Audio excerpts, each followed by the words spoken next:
afternoon, guys. So I wanted to do a review video. I'm trying to keep these knife reviews to around 5 minutes. I don't know if there's a whole lot that can be said about a knife in 5 minutes. I am not doing any demonstrations with it or anything, so I'm basically just talking about it. So again, my intent is to try to keep these knife reviews to around 5 minutes. So this knife is the Kershaw Launch2. This is a automatic knife, plunger deployment, side launch folding knife, and so you'll notice on this guy, it looks sort of bronze, but this is the OD version of this knife. So if you look there, get it to focus, you'll see that it's the olive drab with the black, I guess, DLC coating or some kind of parkerizing coating. So looking at this knife, it doesn't look olive.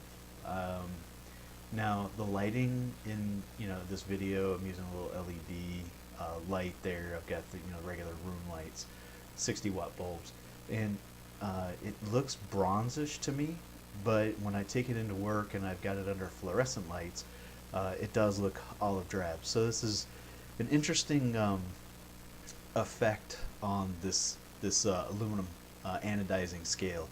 It is an olive drab, but it does appear to change color, which I find really unique in this knife.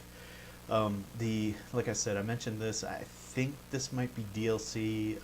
Looks like that's a coating that Kershaw is using, but don't quote me on that. It feels a little parkerized, more of like a parkerized on a gun finish, but yeah. Anyway, so it's a good knife. I like it. The one thing that I'll say about it is it's a very light knife. I think this is in the 3.7 ounce range for this particular knife. The steel on here is CPM 154, as soon as I can focus for you. CPM 154. There we go. It is a U.S. made knife, and that's another cool thing about the Kershaw line recently. Is they started to, I mean, they've always had an American line of folding knives, but with the ZTs, but getting them to do the budget version of a folding knife is really encouraging to see that that's what they're doing again. So some of the downsides to this knife, a lot of complaints about how there is no choil here for your finger to prevent you from just sliding out onto the knife if you're using it in a hard use capacity. My argument with that is this isn't a hard use knife, at least in my opinion. It's more of a utilitarian style of knife. It is a very lightweight knife. It's just doesn't feel to me like it's going to be a hard use kind of knife. I can see where that would be a legitimate complaint, though, if you are trying to do different kinds of cuts with this knife and you're concerned about the ability for your finger to go sliding up onto the blade. This is probably going to be a problem for you. As for me, the kind of carrying I do with these types of knives, that's not as much of a concern as the weight is in the pocket. So I don't share that concern, although I do wanted to share that concern with you guys. Another complaint is, and you've probably seen it already a couple of times with me launching this, the Launch2, is when you launch it, it doesn't always lock up. Now, I've been playing with it for a couple of weeks, well, about a week now, and I can get it to lock up pretty regularly. One of the things that I notice about this to get it to get consistent lockups is when you're launching it, to hold on to it fairly tight and launch it and let go of the plunger.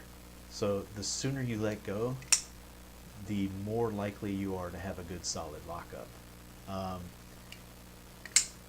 It's a quirk with this knife. Apparently that's a quirk that's going around the entire Kershaw Launch line of knives, but if you know about it and you know it's a problem, you can maybe mitigate that for yourself.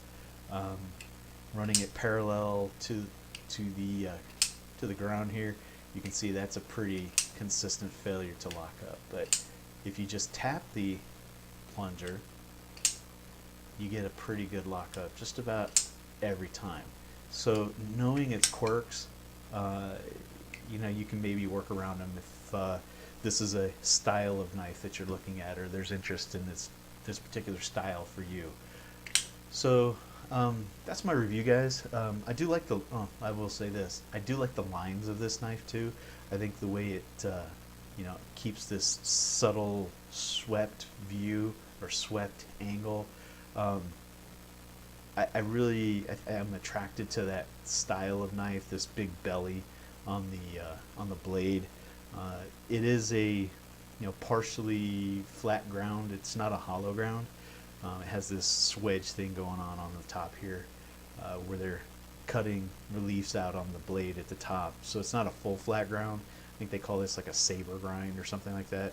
Anyway, it's like a relief of the material on the top side. So it gets thin at the top, but the cutting surface is a full flat ground.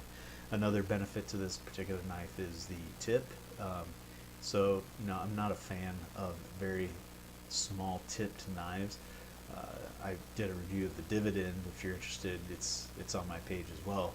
And on the dividend, one of the complaints is just how thin the tip is on that knife. It's very flimsy. This doesn't share that. Another thing for this knife. I got this from a company called Dino's Knives. I don't get anything from Dino's Knives. It's just passing along a recommendation that I picked up. Dino's Knives, www.dinosKnives.com. I'll annotate that in the comment section. They had the best prices for this particular knife.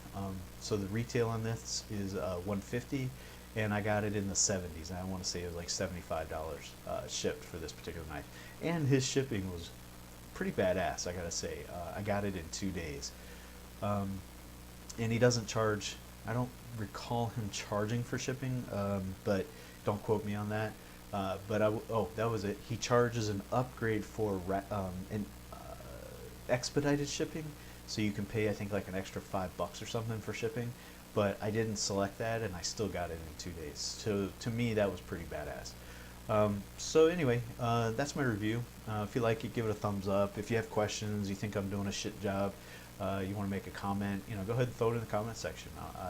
I want to make these reviews so people will enjoy them. And if I'm doing a good job, let me know. And if I'm not, let me know that too.